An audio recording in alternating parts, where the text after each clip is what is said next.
Bon, moi, j'ai demandé depuis des années à la CSN, entre autres, avec qui j'étais en relation, de faire en sorte que les travailleurs autonomes soient syndiqués, pour qu'il y ait une sécurité, pour pas qu'on les joue.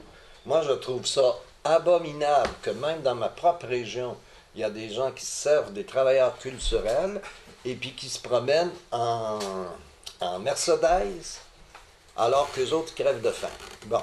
Donc, les gens des régions, ils commencent à comprendre ça grâce à ce qu'il a fait. Puis, ce qu'ils ont compris, c'est qu'il faut un leader pour faire ça. Ça commence toujours par un leader. Et en région, ici, comme dans le Bas-Saint-Laurent, puis en Gaspésie, il y en a eu un temps, qui s'appelait Théo Gagné. Il s'est battu comme un chien pour que ça change. Bon, maintenant, c'était peut-être à une époque où les choses n'étaient pas assez avancées. Il a fait beaucoup de choses, mais pas autant. Mais là, les gens des autres régions appellent, me disent, on a hâte de lire ton livre parce qu'on a besoin d'avoir le cheminement de quelqu'un qui est parti de là, puis qui a fait ça, puis qui a changé les choses envers et contre tous, au prix d'être obligé d'aller en prison, de se faire des frame-up politiques pour on s'en débarrasse, qu'on a suivi à la trace. Moi, je me mets à sa place, là. Ça doit être dur, tous les jours, faire attention, puis dire, oh, puis calvaire, puis la sûreté qui te poursuit, qui te suit, qui te lâche pas d'un morceau, qui attend juste le moment pour te mettre le grappin dessus. Bon, l'intimidation à ce moment-là est où? Elle est aussi de l'autre bord. Tu sais? Ça, c'est Ben, certain. elle a une cravate. Hein? Mais elle est en cravate, tu as tous les droits. Tandis que toi, si tu fais la moindre petite chose qui dérange, ben n'importe qui peut arriver et dire, comme le gars qui a braillé la commission Charbonneau, comme quoi il avait été menacé, puis ses frères avaient été molestés, puis tout ça, ben, il braillait, là. Ben, tu sens bien qu'il y a un peu de frame là-dedans, tu sais. Ces experts en communication, ils ont dit, vous t'aillez brailler, là, pour que ça paraisse vrai, là. Bon. Alors, il y a toutes ces choses-là que les gens regardent, puis ils pensent que ça, c'est tout vrai, puis que l'autre côté, ben, t'as affaire à un gros tough. Bon, je dis pas que Rambo est pas tough, mais ça en prend des gens tough. Tu sais, moi, quand j'ai commencé à jaser avec lui, la personne à qui il me fait ressembler, c'était Michel Chartrand, que j'ai bien connu, avec qui j'ai travaillé. Bon, puis qui lésinait pas avec les moyens quand il fallait que, parce que ça bougeait pas, personne ne voulait bouger, que le gouvernement ne voulait pas bouger, ben il se l'ouvrait la trappe puis en faisait des actions. Bon. Le conflit, si on se souvient bien, avec Dupuis et Frères, ne serait jamais réglé si Michel Chartrand n'était pas entré là-dedans puis a dit on le règle. Bon, mais comme je disais à Bernard, puis il était encore avec moi, le problème du syndicalisme québécois, c'est devenu un syndicalisme d'affaires. Les gens sont assis dans leur bureau, puis ils règlent tout ça d'en haut, et puis ils connaissent pas ce qui se passe en région. Moi, quand je livais à la commission Charbonneau, j'étais prêt à gager avec des gens avant qu'ils paraissent à la commission Charbonneau, qui allaient bien s'en tirer. Puis je leur disais, il va bien s'en tirer pour une raison simple. Lui, il connaît de ce dont il parle. Tandis que les gens de la commission, qui étaient tous des gens qui étaient de Montréal, aussi bien les procureurs que les commissaires, il n'y avait aucune idée de ce qui se passait là parce qu'ils n'ont jamais mis les pieds là. Et c'est le problème de tous les maudits fonctionnaires. Moi, quand j'ai parlé aux fonctionnaires de Québec, que c'était pas normal qu'en région, les gens qui œuvraient en région, que ce soit au niveau à la culture, par exemple, soient complètement à la merci des entrepreneurs qui les utilisaient, qui les employaient. J'ai dit, il faudrait créer ça, il faudrait faire un syndicat des travailleurs autonomes qui représente quand même 40% des gens qui travaillent aujourd'hui chez eux.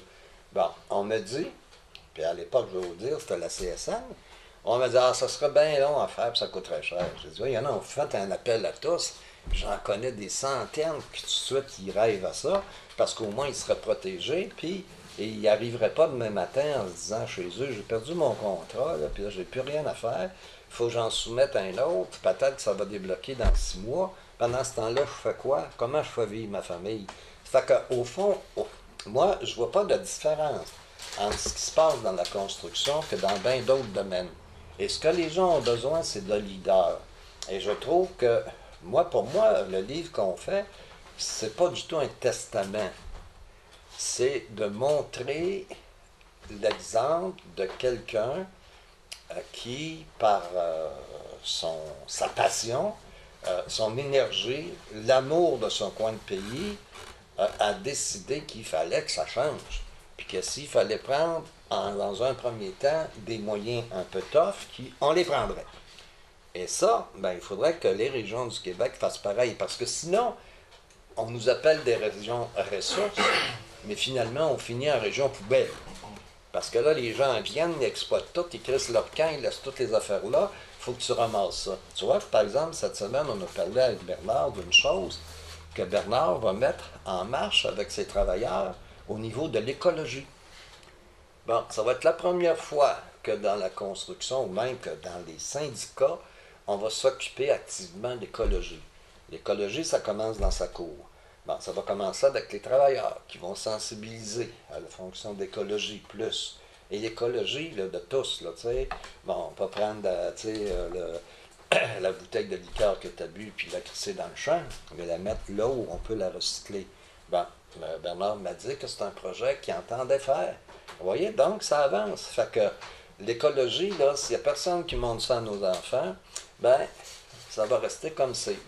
Bon, Monsieur et là, je m'excuse de vous oui. interrompre, il n'y a pas un danger un peu pour l'écrivain que vous êtes, j'allais dire, lui, en faisant ce livre-là, c'est un peu une absolution que vous lui donnez. Il est encore en pleine carrière, il est encore jeune, il a peut-être fait des choses que vous ne savez pas, qui sortiront un jour, qu'on n'aimera peut-être pas entendre.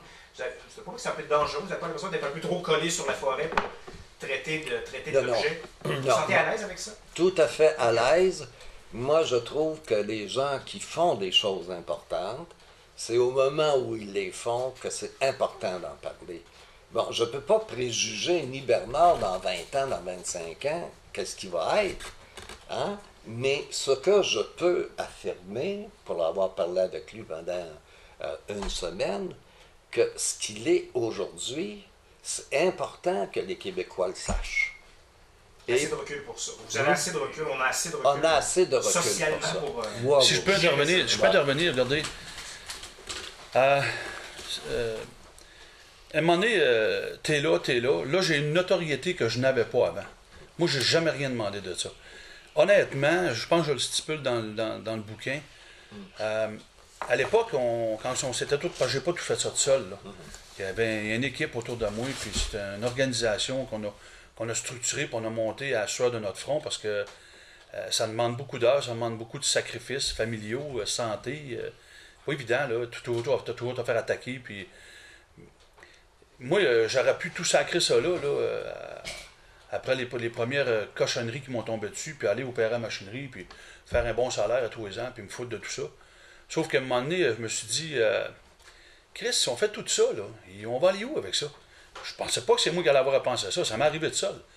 Puis à force de me rentrer dedans, l'appareil gouvernemental m'a donné un succès, une popularité que j'ai jamais vu venir. Je me suis remonté avec ça, j'ai rien demandé de ça, moi, là, ça m'a tombé dessus, là. Sauf que je vais me servir de ça.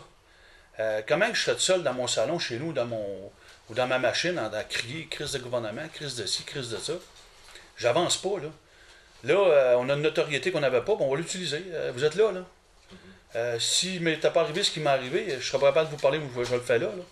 Puis, en même temps, ça m'aide à m'améliorer, j'ai pas le choix, parce que moi, j'ai pas de problème par chez nous, sauf que le commun des mortels, les personnes qui connaissent pas l'industrie de la construction, puis qui me connaissaient pas, c'est sûr que quand tu m'as vu à l'émission Enquête, moi-même, j'ai eu peur de moi, là. Fait qu'il fallait tout reconquérir tout ça. Aller rechercher l'esprit des gens. Tu sais, quand tu pars du principe que, quand j'expliquais à la commission Charbonneau, vous pensiez tous que je mesurais 7 pieds, je pesais 330 livres. Ça fait que ça vous lance pas un cri d'alarme, ça. Ça veut dire, si vous ont passé ça dans la tête, les médias, là, le reste, c'était facile, là. Ils peuvent faire à quoi n'importe quoi. Moi, quand tu débarques chez nous, tu dis que j'étais un tueur, j'ai tordu des têtes, puis moi, le lendemain matin, je me lève, comment je peux faire pour me défendre? J'ai pas une caméra comme ça pour la prendre. Hey, ben écoutez-moi, un matin, c'est pas vrai ce qu'ils ont dit hier. Sacrement. Je prie que ça, là. Ma famille, pareil, à Québec, partout, ça doit être dur pour eux autres, là, d'écouter ça, les Éric Duhem de ce monde, là, qui chient sur la tête du monde, là, sans savoir de quoi ce qu'ils parlent. C'est dur, c'est pas évident. Puis ça m'a craqué un peu. Puis là, je me suis rendu compte que les gens, plus que je m'emmenais sur la sellette populaire, les gens s'en intéressaient, puis ça attirait l'attention. C'est pour ça que mon passage à la commission Charbonneau, moi ici, je l'attendais. Je l'appréhendais, puis je le voulais. Je l'ai même presque créé. Je me suis arrangé pour passer, parce que j'avais un message à passer. Mais je ne pouvais pas le faire ultérieurement dans les médias. J'ai essayé pendant 2 ans de temps, mais si boire. Les bons coups qu'on fait, puis les coups de main qu'on donne à notre région, au niveau c'est comme fournir de la main-d'œuvre bénévole, puis la maison des soins palliatifs, ramasser de l'argent pour les enfants malades, pour le transport. On n'arrête pas de contribuer à l'entraide de notre région, dans notre jeune gars, les fameux porte-clés. C'est pas. Je le fais, oui, je ne l'aurais jamais fait avant. J'avais pas de popularité. Ben là, ils m'ont mis populaire, Steve. Fait que moi, je prends le porte-clés, je le vends 5$, puis je donne ça à l'organisme Martineau Bouchard à Sept-Îles qui vient en aide aux enfants, puis les clubs des petits déjeuners, puis les enfants qui ne mangent pas le matin. Puis, parce que moi, l'enfance me tient beaucoup à cœur. Moi, les enfants, moi, c'est la vie, c'est l'avenir. Puis c'est des choses que je n'aurais pas pu faire sans avoir la notoriété que le gouvernement m'a donnée aujourd'hui. Je devrais dire merci. Tu es en train de m'outiller pour te rentrer dedans. C'est pas vrai que vous allez continuer à faire votre asti de fanfare comme ça, c'est pas vrai. Je suis sûr de mon coup. On va y aller intelligemment, bien structuré, bien organisé, puis d'après moi, on va les obliger à travailler avec la population. Et non juste pour les petites crises de poche. Juste à titre d'exemple, si tu permets, à titre d'exemple, regardez les gens qui occupent des ministères. On parlait tantôt d'entrée de jeu avec vous autres, à la caméra fermée, les candidats vedettes. Asti, on s'en va où avec ça? Diane Lemieux, elle arrive du ministère de la Culture. Tu mets ça président de la CCQ, Commission de la Construction. Je répète, Construction du Québec. Si, ouais, on s'en va où avec ça? Là, ils arrivent là, ils ont mis des coups de pied là-dedans, ils ont foutu le bordel là-dedans pour leur propre complaisance, pour se satisfaire eux autres mêmes. Et non, les questions n'ont pas été posées chez nous. Moi, j'aime la commission Charbonneau, mais là, elle est juste sur la corruption. J'aurais aimé ça qu'elle parle de la corruption gouvernementale versus ce qui se passe dans notre région, aussi. Mais on va y arriver, je vous le promets, on va y arriver. Au lieu de 30 heures d'enregistrement comme ça, on pense à coucher d'un volume de 300, 400, 500 pages. Ça, comme disait Xavier Gallarneau, c'est jamais ça à vendre juste après. Mais moi, je voudrais parler d'un aspect qui a fait l'objet de quelques heures avec Bernard, que peu de gens savent, puis qui est important qu'on sache. Tout ce qu'il a fait pour les Autochtones de la Côte-Nord. Avant son arrivée, il n'y a pas d'Autochtones qui travaillaient dans la construction parce qu'on ne voulait pas les avoir. Puis ça, j'aimerais que Bernard vous en parle de tout le travail qu'il a fait pour que les Autochtones aient le droit de travailler dans la construction sur la Côte-Nord, parce que moi, ça me paraît une des belles choses qui a réussi sur la Côte-Nord. C'est ce qu'on appelle travailler avec le milieu. Parce que les belles promesses d'Hydro-Québec à l'époque, parce que t'as 2 Hydro-Québec, hein? T'as Hydro-Québec promoteur, puis t'as Hydro-Québec exécutant. Puis on dirait qu'ils se parlent pas. Ils se parlent pas, ces gens-là. Ils viennent faire des belles promesses, ils prennent des ententes avec les conseils de bande, mais là, ils débarquent l'argent, puis ils sautent, puis ils s'en vont. Moi, quand j'arrivais à l'époque, je me rappelle, ça a commencé à SM3. C'est la première fois là, que je voyais des Inuits. Les seules places que les Inuits travaillaient, c'était pour des compagnies Inuits. Les entreprises, il y avait comme un genre j'appelle ça c'est pas du racisme, là, mais c'est des préjugés. C'est sûr que sur la Côte-Nord, on est habitué, les entreprises ont à côtoyer les Inuits, tout ça. Mais quand tu voyais des grosses entreprises, là, des multinationales débarquer chez nous, oublie ça, là, les Inuits avaient une réputation d'alcooliques, puis de drogués, puis de calices. C'est aussi pire d'un blanc que d'un Inuit, là. Mais c'est ça que personne ne voulait croire, ou personne n'est intéressé d'entendre. On a eu l'opportunité à un moment donné, je répète, dans le privé, parce que dans le public, c'est toujours plus compliqué.